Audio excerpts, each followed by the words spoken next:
Assalamualaikum warahmatullahi wabarakatuh.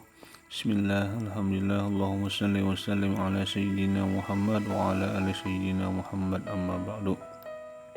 Kembali kita belajar pada mata pelajaran Al-Quran Hadis, konten tafsir pada kelas 11 keagamaan, di mana pada kali ini kita membahas tentang balasan bagi perusak lingkungan hidup, yang nanti akan kita bahas pada tafsir Quran surah Al-Furqan ayat 45 sampai 50 dan Quran surah Al-Baqarah ayat 204 sampai 206. Mari kita simak videonya. Ini yang pertama, yaitu pada Quran surah Al-Furqan ayat 45 sampai 50. Pada ayat ke-45 di sini jelaskan, pada ayat di bawah ini jelaskan ada 6 fenomena alam seluruh sebagai bukti kekuasaan dan anugerah Allah. Pada 6 poin tersebut adalah suasana teduh, terjadinya malam dan siang, kisaran angin, turunnya hujan, tidak bercampurnya air tawar dan air asin, dan terciptanya manusia dan air mani. Dan tidaklah engkau, wahai Rasul, memperhatikan penciptaan Tuhanmu dengan mata kepalamu atau dengan kepikiranmu akan besarnya kekuasaan Tuhanmu dan anugerahnya yang demikian besar kepada makhluknya. Nah, bagaimana dia memanjangkan dan memendekkan bayang-bayang atau keteduhan, yaitu situasi antara terang benderang dan gelap. Hal itu terjadi setelah terbit fajar sampai terbit matahari, dan waktu menjelang mata terbenam sebelum gelapnya malam. Dan sekiranya dia Allah menghendaki untuk melakukan sebaliknya, niscaya dia jadikan bayang-bayang dan suasana teduh itu tetap tidak bergeser dari tempatnya. Nah, jika hal itu terjadi, semua makhluk akan menderita.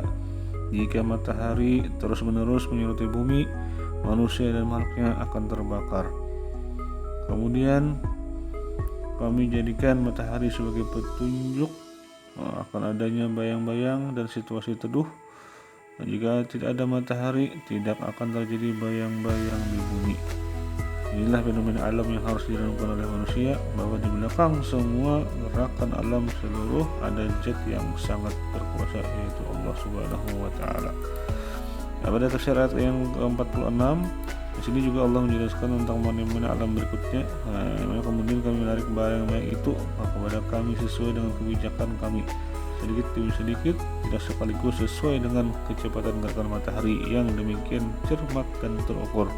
Nah, suasana teduh di pagi hari digantikan oleh terangnya cahaya matahari. Kemudian pada waktu sore hari, waktu matahari bergerak ke ufuk barat, sedikit demi sedikit sorot matahari digantikan oleh suasana redup dan teduh kembali dalam rentang waktu yang sangat pendek sampai datang waktu malam yang gelap gulita. Nah, pada ayat ke-47, di sini juga dijelaskan mana ya Allah yang menjadikan malam yang gelap gulita untukmu, wahai sekalian manusia, sebagai pakaian yang sama-sama menutupi badanmu, dan dia menjadikan tidur untuk istirahatmu dari semua kegiatan, agar jika kamu bangun di pagi hari, badanmu kembali segar bugar. Dan dia juga menjadikan siang terang benderang untuk bangkit berusaha mencari rezeki buat kehidupanmu dan keluargamu. Terciptanya siang dan malam karena perputaran bumi di porosnya ketika mengitari matahari. Nah, demikian pula matahari yang terus berputar dan berjalan pada garis edarnya. Semua keajaiban alam semesta ini tidak ada yang sanggup melakukannya kecuali Allah Subhanahu wa Ta'ala. Nah, pada ayat ke-48, sehingga dia Allah yang memerintahkan kepada malaikatnya untuk meniupkan angin, mengiring awan dari berbagai penjuru sebagai pembawa kabar gembira bagi segenap manusia sebelum kedatangan rahmatnya, berupa hujan sebagai kasih sayang terhadap makhluknya.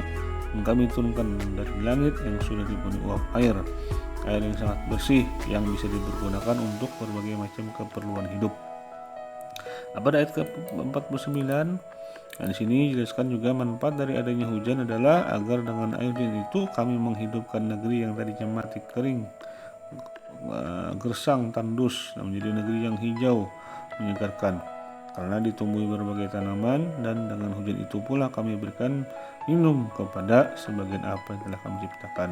berupa hewan-hewan, ternak, dan manusia yang banyak. Nah, semua binatang yang melata di bumi ini sangat memerlukan air. Tanpa air mereka tidak akan mampu bertahan hidup. Nah, inilah anugerah Allah Subhanahu wa taala yang wajib direnungkan juga.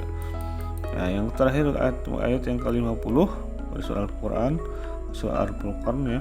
Dengan sungguh kami telah menggilirkan hujan itu di antara mereka pada waktu-waktu tertentu dan di beberapa tempat sesuai dengan kebijakan kami agar mereka mengambil pelajaran dan pergeseran tersebut. Tetapi kebanyakan manusia tidak mau bersyukur kepada kami dengan hati, ucapan atau tindakan. Bahkan mereka mengingkari nikmat-nikmat kami yang tak terhitung banyaknya. Sikap takabur, sombong, angkuh yang menyebabkan mereka lupa atas semua anugerahnya. B ya, pada surah Al-Baqarah ayat 204 sampai 26.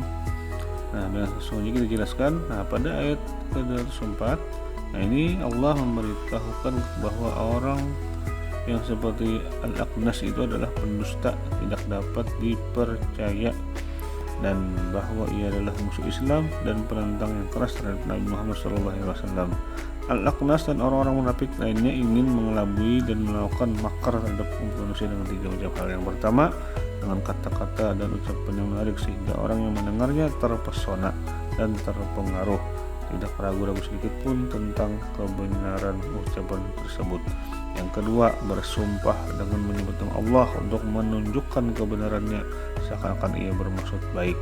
Yang ketiga, gigih dalam berdebat dan berhujah menghadapi lawan penantangnya. Pada ayat ke-205 Allah menjelaskan tentang golongan manusia semacam ini apabila ia telah berlalu dan meninggalkan orang yang ditipunya, ia melaksanakan tujuan yang sebenarnya. Ia melakukan kerusakan di muka bumi, tanaman, buah-buahan dirusak, binatang ternak dibinasakan. Apalagi kalau mereka sedang berkuasa, di mana-mana mereka berbuat sesuka hatinya dan waktu wanita dinodainya. Tidak ada tempat yang aman dari perbuatan jahatnya. Fitnah di mana-mana mengancam masyarakat, merasa ketakutan, dan rumah tangga serta anak-anak berantakan karena tindakannya yang sewenang-wenang. Nah, sifat-sifat semacam ini tidak disukai Allah Subhanahu wa taala. Dia murka pada orang yang demikian. Begitu juga kepada setiap orang yang perbuatannya kotor dan menjijikan, hal-hal yang lahirnya baik tapi tidak mendatangkan maslahat. Allah tidak akan meridai karena dia tidak memandang cantiknya rupa dan menariknya kata-kata, tetapi Allah memandang kepada ikhlasnya hati dan maslahatnya sesuai perbuatannya. Nah, pada ayat ke-206 Allah juga menjelaskan tentang orang-orang yang sudah rusak moralnya. Nah, jadi apabila diperingatkan dan dinasihati agar mereka bertakwa kepada Allah dan meninggalkan sifat-sifat jeleknya, mereka marah dan terus bangkit memperlihatkan kesombongan dan keangkuhannya, menunjukkan sifat-sifat jahiliyah dan wataknya ya. Dengan nasihat dan peringatan tadi, mereka merasa terhina, menganggap bahwa nasihat dan peringatan itu tidak pantas dan tidak layak baginya. Nah, karena ketinggian pangkat dan kedudukannya, mereka tidak segan-segan berbuat maksiat dan dosa. Nah, seorang dengan sifat dan tabiat yang sudah rusak tentu tidak akan senang pada orang yang menasihatinya, karena ia merasa bahwa perbuatan buruknya itu yang selalu dibungkus dengan kata-kata yang muluk, diselubungi dengan gerak-gerik yang menarik, telah diketahui orang, sehingga kalau dapat ia tidak segan menangkap, memukul, kalau perlu membunuh orang yang tidak disenanginya.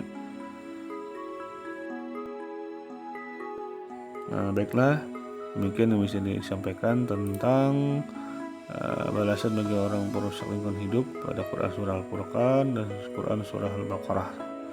Dari sini ada tugas. Yang pertama, jelaskan manfaat siang dan malam bagi alam itu sendiri. Yang kedua, apa balasan bagi orang yang merusak lingkungan hidup. Nah, seperti biasa dikerjakan di e-learning, di buku tulis, nanti diupload seperti biasa. Ya, begitu saja bisa saya sampaikan. Billahi taufiq wal hidayah. Wassalamualaikum warahmatullahi wabarakatuh.